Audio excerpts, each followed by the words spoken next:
Welcome to the Reinvent the Box podcast. For those who know the future isn't something we wait for, it's something we create.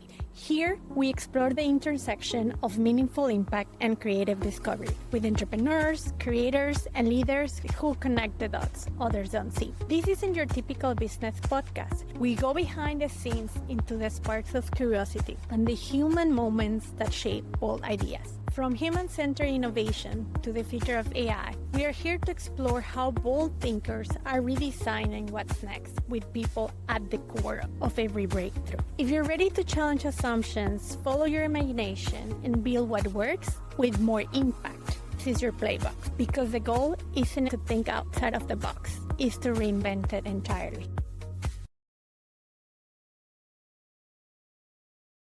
What if I told you that the secret to marketing success isn't at going viral or chasing the next trend? What if the real game changer is something we have been overlooking in our AI and data-driven world? In this episode of Reinvent the Box, we're joined by Purna, best-selling author of high-impact content marketing, a leading voice on AI-powered marketing, and a principal consultant at LinkedIn. She has been named the Search Personality of the Year and the most influential pay-per-click expert in the world. But beyond the awards and recognitions, Purna brings a deeply human approach to marketing. Stay with us until the end to hear a perspective that could change the way you think about marketing and how AI fits into the bigger picture. Hello, welcome to this episode of Reinvent the Box. Today we have with us Purna, a great example in the SEO world, storytelling and thought leadership. Happy to have you with us today. I want to hear about your story and what means for you human-centered marketing, which you are a big advocate. Thank you for having me. It's such a joy. My favorite thing about this search community is that we met in Munich first, then we connected again in San Diego, and here we are chatting again. How wonderful. So thank you for having me on. A little bit about my story. So yeah, I've been in search for over 2 decades. I was a journalist before then. Spent the first decade of working at startups and scale-ups and just working with some incredible entrepreneurs. And then there was this brief period in time where I'm like, I'm going to go out on my own and create a boutique marketing agency. And it was really cool, but I honestly did it only for a few months because then Microsoft reached out in early 2015. Now I'm 10 years at Microsoft. And that was when Microsoft was taking over the search ads business from Yahoo. And so they were putting together this whole team of half evangelists, half customer sort of education experts. It's a super cool team that I was invited to interview for and to join. And long story short, it was the best move I made. And so to go from working in startups and scale-ups for 10 years and then going to this like gigantic universe of Microsoft was so bizarre and different, but the best thing I ever did. I got to learn so much. When Microsoft bought LinkedIn, the first question was, when are we going to get to target LinkedIn? There's so much love for LinkedIn, like naturally across the world. That explains why LinkedIn's been here for over 2 decades, which is just unheard of in the social media space. And we're growing so rapidly, like well over 1 billion members all around the world. When Microsoft bought LinkedIn, there was so much interest. I had friends move from Microsoft to LinkedIn and they reached out to me and said, this is a super cool job opening. And so 5 years later, so pretty much half my time in the Microsoft universe within Microsoft and the other half here at LinkedIn. I sit on an incredible team that does brand and creative and content strategy. We're a consultancy and advisory within LinkedIn that gets to go out and advise our advertisers, our members on how they can grow their business through the power of great content and brand and creative strategy. I really like your example because it shows what we encourage here in the podcast is how reinventing the box looks like. I think it takes faith to start your own business because it's a bit unexpected putting yourself out there, but you never know what is on the other side of taking the leap of faith. I'm in that process right now. This is such an inspiration for me to hear your story. One of the things that I like the most about you share a lot of content on LinkedIn, and I really like the angle you use for storytelling. The marketing world has become a very numbers driven, like conversion rates, bounce rates, everything is measured, but you don't forget the human aspect of marketing, the person behind the screen. I want to hear your thought process, how you see the world of humanizing marketing and what you said, connecting people to people. That's the end goal of a brand. Firstly, I love that this is reinventing the box, right? And we've all done it. And I think that's never like direct paths. It may look like squiggly lines or plates of spaghetti. And sometimes you can think you're going a different direction and jump off. And serendipitously, it'll be exactly what you need to do. And there will be always some goodness that comes out of it. So for me, I've learned that careers are long, jobs are short. You can do different things, learn different things. The one and only thing that you'll have as a constant is yourself.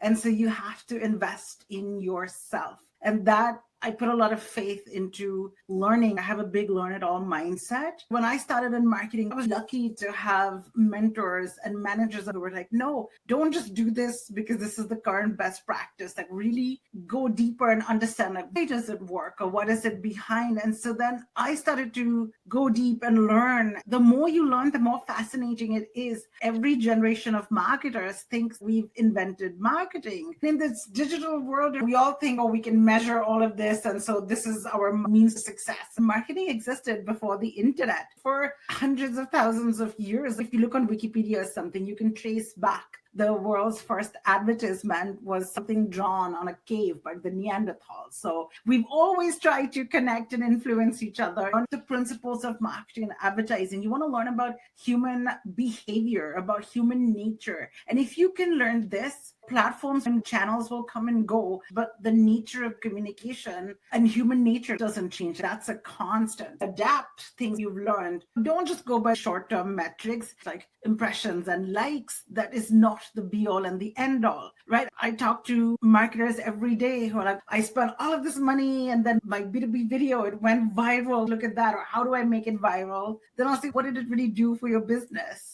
in the 6 months after that or 12 months after that? And they're like, not really, but look how cool it was. I could report on all of these impressions and views to my board, and it's not moving the needle. What is that saying? That whatever is how people are going to be measured by, they're going to manipulate for that metric, right? If sales just tells marketing, I just need 1,000 leads, then marketing, oh, I'm just going to get you as many leads. They're not the most qualified leads. I want to make sales, and it should go by understanding the business and marketing, how a CMO and a CFO look at marketing and try to connect those dots. I got that from working in startups where you had to understand how all of that works, because then when working in this super large, like thousands and thousands of people org that's all global and matrix, you can feel like a little cog in the wheel, harder to see how you influence the business. But if you understand that, whether you're a small or a big company, part of reinventing is investing in yourself and understanding how you can add value. You're going to be successful if you keep learning, getting better, and understanding what success looks like. Get better and better at driving more of that actual success, then you're going to be quite successful. And of course, easier to say than do, but I found it's worth it. Yes. And you share so many good insights. One of the things, I do a lot of design thinking, and that is exactly what you said. Oh. This human-centric approach is not about the trend, it's about understanding your customers, your users, and your stakeholders. One of the things I relate a lot with you, and I think a lot of people that had reinvent things, is this curiosity. I'm not chasing a trend, I'm chasing to understand. We humans have innovated because we have asked why. So I think to be a good marketer, entrepreneur, clearly showing curiosity, resilience, understanding, and as you said, startups are a very good training field. Speaking about that, I know you also wrote a book that talks about storytelling. So I want to hear more about your book. What got you to write that book? The insights you're sharing are valuable. You also show some frameworks. How was the process and why you wanted to put a book out there? Why I wanted to put out the book, it had always been the back of my head. Like I grew up and I'm this big, voracious reader. Like, you would find me in a corner, in a room somewhere, reading a book. That was my happy place. It's always been my happy place.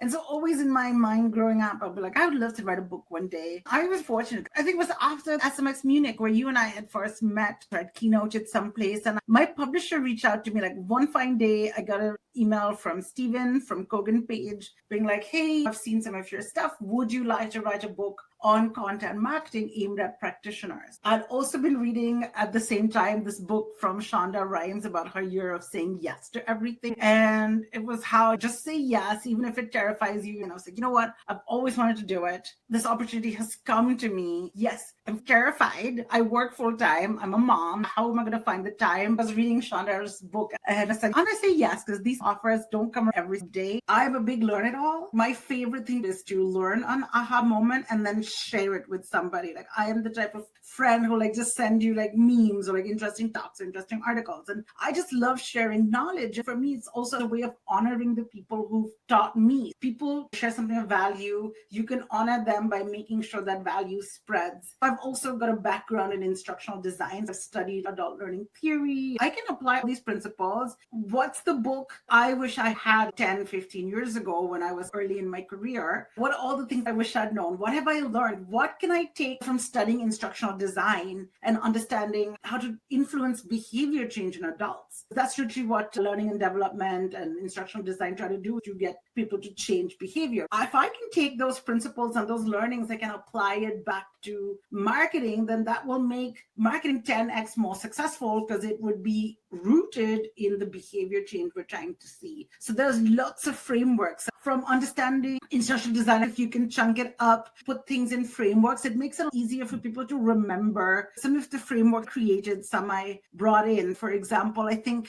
and I know we want to talk about this later, so maybe I'll jump onto this one. Backward design. I think a question that you and I had chatted about covering was, what's the biggest shift I want content marketers to make? And it is stop so much putting all your thoughts on outputs and think about outcomes first. In instructional design, there is a principle called backward design. If I wanted to do training for somebody to do more like cybersecurity, right? And then I would realize, the behavior change or whatever the business outcome is, protect the business, like personally identifiable information from leaking. Who is the audience? It's the people. What's the behavior change they need to identify phishing emails? How do I teach them? That's an instructional design concept, but that's how they build a training program for adults that drives results. We can apply that in marketing. Let's use a fancy car company. Let's say you join the marketing team for fanciest cars in the world.com. And it doesn't exist, or if it does exist, I'm sorry, I'm using you as an example. And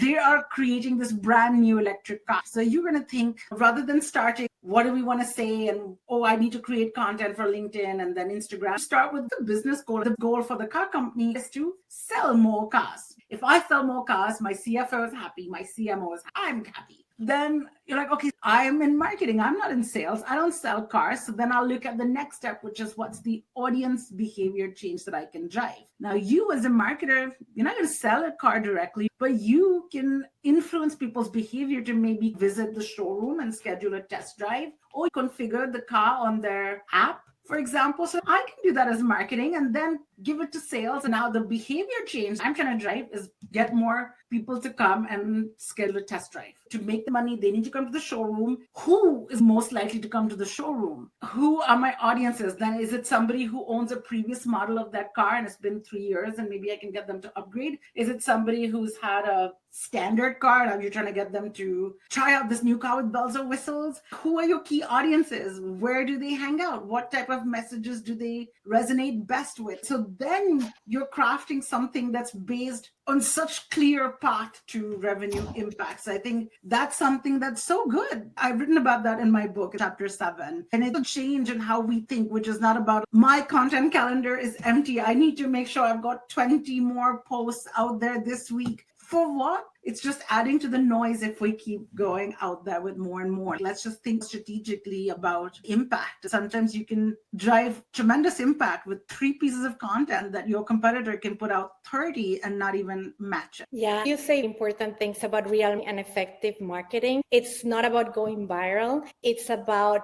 finding your customer. There is a very interesting pull and push strategy. What you're saying is we're gonna pull the customers in our story with that framework. And I like what you're doing. Going to the core is about combining the user's goal with the business goal. That's great. One of the things that I like about is not magic. You just explained it very well. Like it's a framework. If you want effective marketing or innovation, it's not this aha moment that is going to happen to you and then you're going to get the best viral campaign. Maybe you did, but what is the lasting effect? I remember you shared a post last week about, or this week about, yes, someone put a campaign, a video campaign that got X amount of views, but no business conversion, no revenue. Then someone put a crappy video and got a big sale. So you're saying people interested in learning about users and their behavior in their customer journey.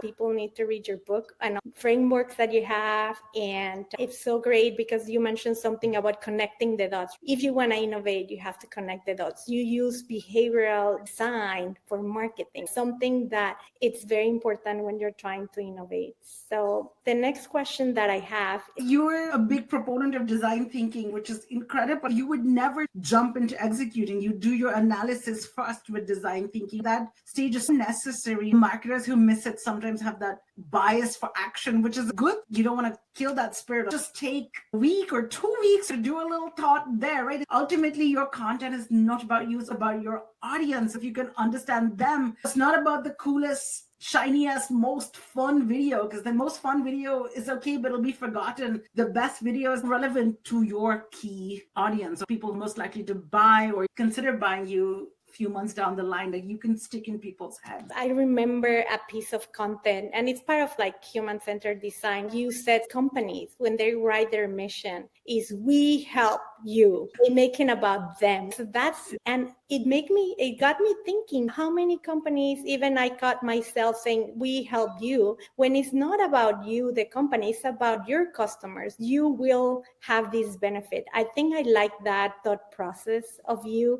and I think it comes back to your frameworks and background in instructional design. Tell me more about that. How would you shape storytelling based on that? Because all your stories and all the content you're sharing is very customer centric. So tell me a bit about It's such an easy trap. I fall into it myself too, right? Like sometimes the advice I give people is the advice that I also need to remind myself of. So I'll just caveat, I'm not saying, oh, I nailed this, but it's so easy for us to fall into this trap. You'll see companies and you won't miss it. Now that we've talked about it, you're going to catch it. You'll see companies say, we put our customer needs first. I'm like, that's so ironic, because if you really did, you say your needs are our top priority. It's such a subtle shift, but it carries. Your content is in service of somebody else, right? Ignoring content is easy. The hard part is to stop and consume your content amongst the thousands and millions of other things that they could be doing. You've got to honor your audience's time and effort in consuming your content. So your content is there to serve their purpose. It's very karmic. If you are there to help them talk through things they might be worried about, to empower them or help them look good in front of their boss, or if you're in B2B, help them look like a hero by choosing you as the right choice. All these things will help empower your audience. So you have to understand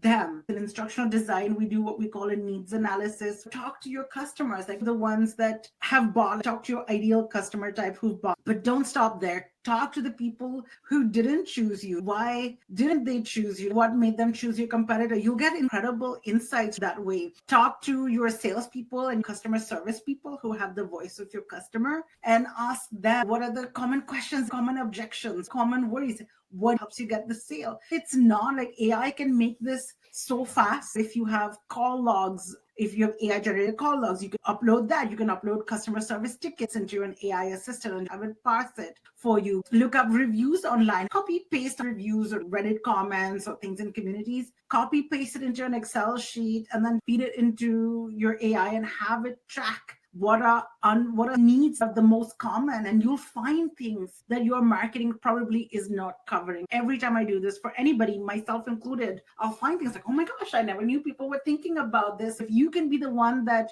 nails it, you'll stand out. If you help people now, they'll remember you later when it's time to buy. And why that's so important to be customer centric, to stand out, you have to build brand recall, the mental availability, or whatever you want to call it, right? The system one, they all call it mental availability, or the B2B Institute will talk about things like brand recall. If tomorrow you were hired by a company and they said, we need a new CRM system, how many CRM companies do you think exist in North America, let alone the rest of the world? I know the bigger ones, but probably there are hundreds. And now with vibe Yeah. coding and AI, probably thousands. Hundreds or thousands. Even if we said it's 100, if we were super conservative and said it's 100, but you're not going to look at all 100 companies. You're probably going to do 5, 10, 15 if you were really generous. So what happens if you're number 16 or 17 on the list? You'd never have a chance, never get into the buying cycle. It's important to stand out, connect with people, build that brand awareness, that brand recall, be the one that understands your audience, that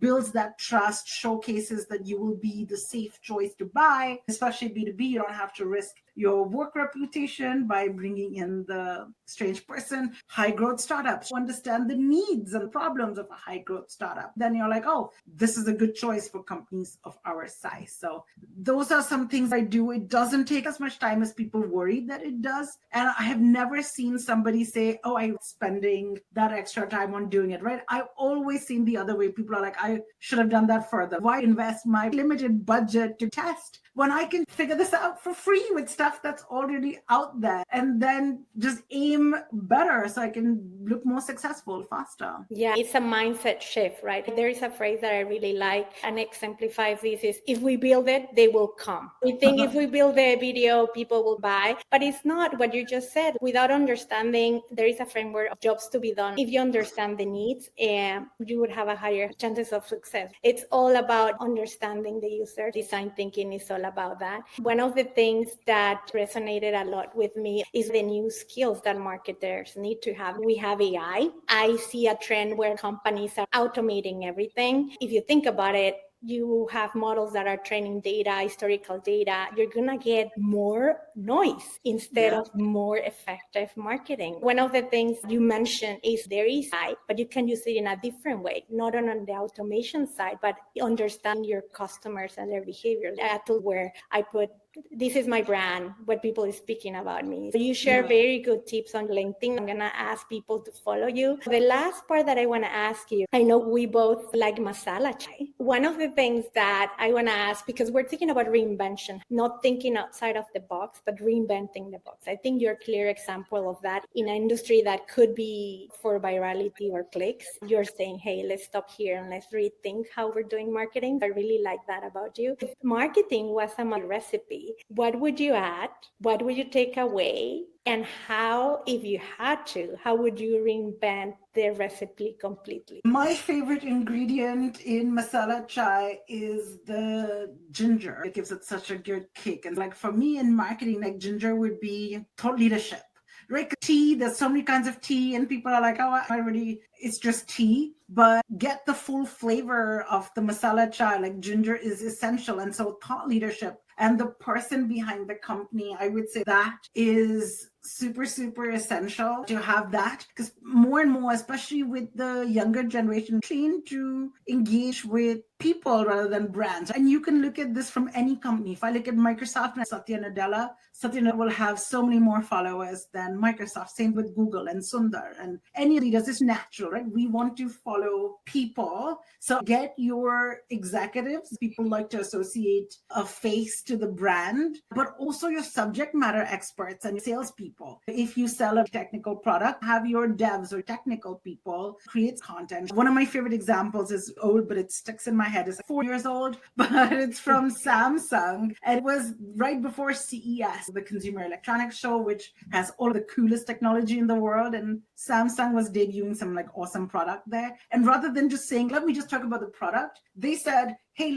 let's have interviews with the product marketers who actually built this or the product managers who actually built this to see what they were thinking about and how their process was. So now that's so interesting. Like suddenly it becomes a human interest story, highlighting their people. So it's great for that. What would I take out? Like I'm okay on fennel. Fennel can stay, fennel can leave. And I don't know, that's blasphemy. So hopefully no one is annoyed with me. I would just say like those, like, you know what I would like absolutely cut out in content or low thought, low effort, lazy use of AI posts, please stop doing that. You don't have to fill your content calendar. Make it work for you rather than damaging your brand. Especially in this age of AI, we're seeing this sea of sameness where brands sound like bots, bots sound like brand. I always say AI is giving you superpowers, but you're using them to make toast. Don't use it to make toast. Use it deeper. Don't just use AI to do what you already do, like just faster or not as good as a human. Use AI more cleverly. Use it to understand your audience better, to identify what you could be missing, to find phrases or repeated words that come up. So I would say do that. What would you reinvent? My family does this where we add saffron. I know some other families do it too, but we add a little saffron to tea. It tastes really good. So I would probably do that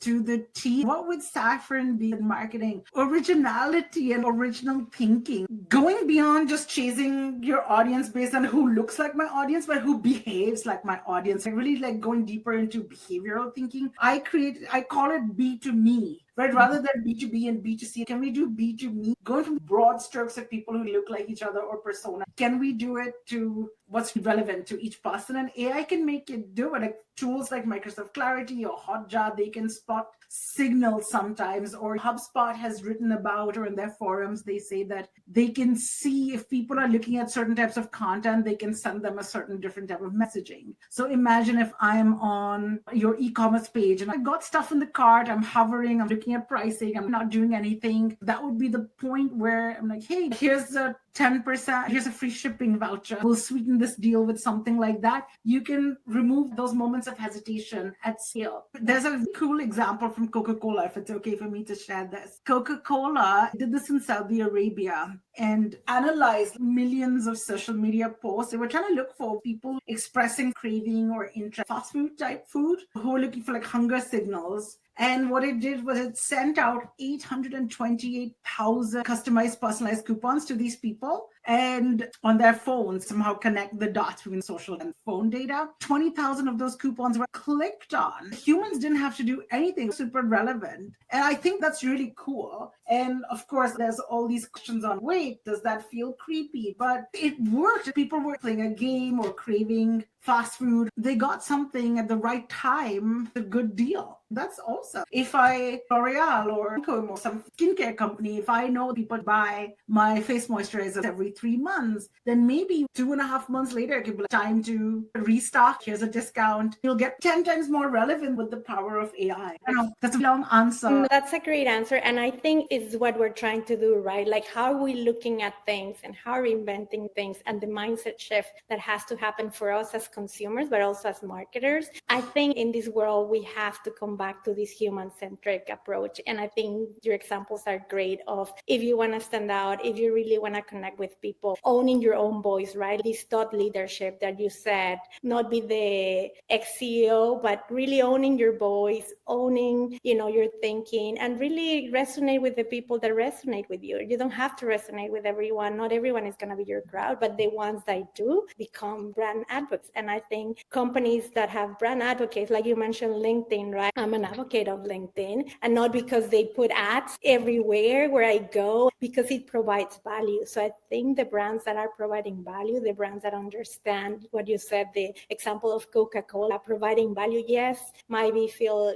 weird, but also if I see a coupon for 50% on, it's not doing it for me. Using it as a tool for personalization that is not intrusive. It's key. I love your masala chai recipe. We need to speak more when you come to Brighton SEO, which I'll be there. If there is something you want the audience to walk away with, anything you want to share to close up this podcast? To make sure they don't miss an episode of your show.